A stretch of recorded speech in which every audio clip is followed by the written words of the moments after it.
time that America refused to give the Negro any land, through an act of Congress, our government was giving away millions of acres of land in the West and the Midwest, which meant that it was willing to undergird its white peasants from Europe with an economic floor. But not only did they give the land, they built land-grant colleges with government money to teach them how to farm. Not only that, they provided county agents to further their expertise in farming. Not only that, they provided low interest rates in order that they could mechanize their farms. Not only that, today, many of these people are receiving millions of dollars in federal subsidies not to farm, and they are the very people telling the black man that he ought to lift himself by his own bootstraps. And this is what we are faced with, and this is the reality. Now, when we come to Washington in this campaign, we are coming to get our check. It's 40 years since the late, great Dr. Martin Luther King Jr., 40, 50 years since that speech happened. 40, 50, 60 years since that speech happened, and we are still chasing that check from the government.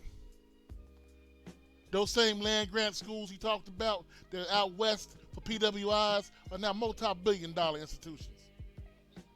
The same land and farmland that he's talking about back then are multi-million-dollar industries. We sitting here crying and complaining about they owe some money from the government. I'll tell you a secret. 60 years after this speech, the late great Dr. Martin Luther King, we gotta understand something. We will never get paid by the government.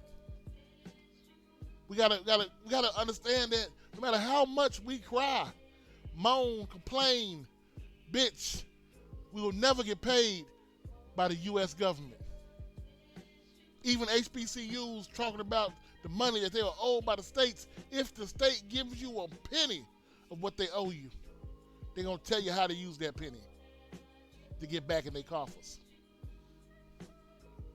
Now, I'm not saying pull us up by the bootstraps.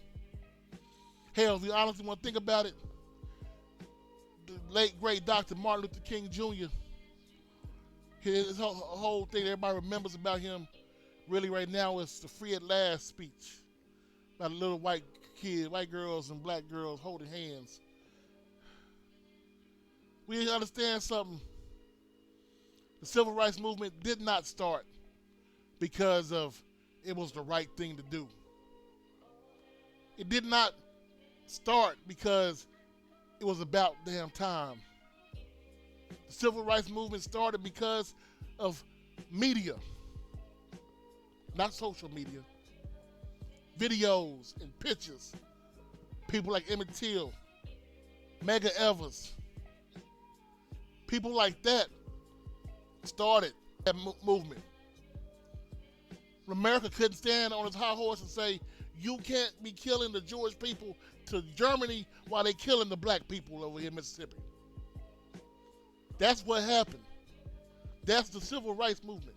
That's why back in the 20s, 30s, 40s, 50s, we had leaders like Marcus Garvey, Medgar Evers, Malcolm X, Dr. King. And since then, nothing. You can say Jesse all you want to. You can say Al Sharpton showed up when black people got beat up. Who paid for the funeral of the guy buried in Texas that was drugged behind a truck?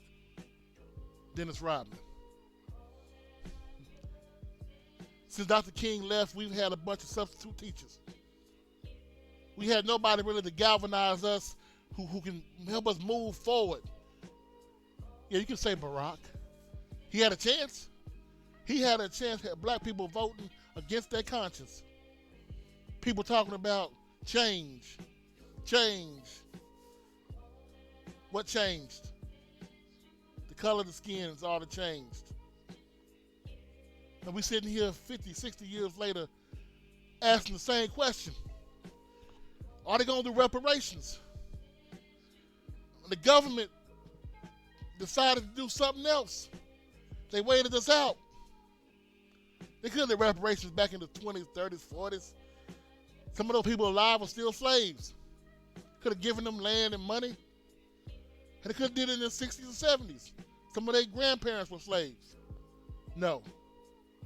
Now that you're 7 to 8 generations removed, they say we can't tell who's who.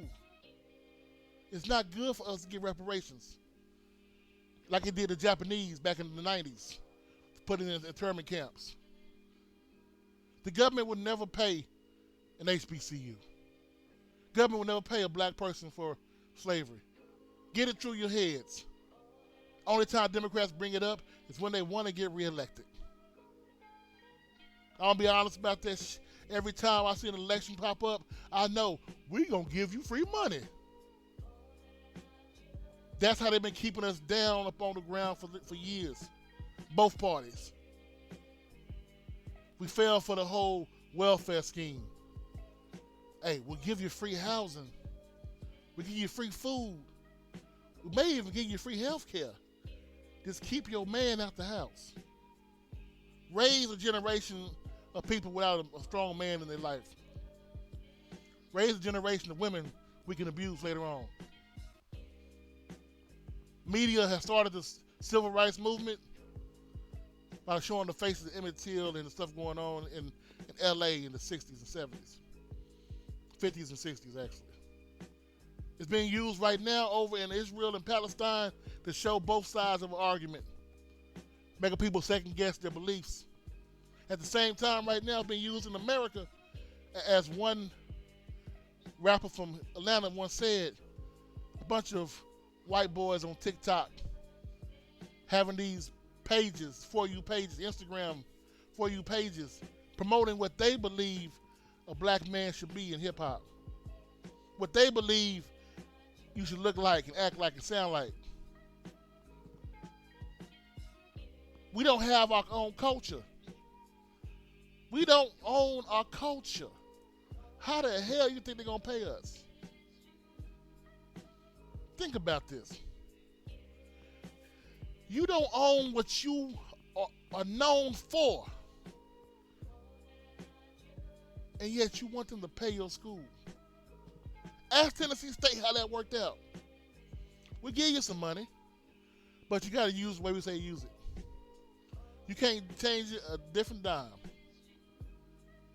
They shut you out for years on getting paper, and then they come back and say, hey, we would give you more funding, but your rooms are in a very bad condition.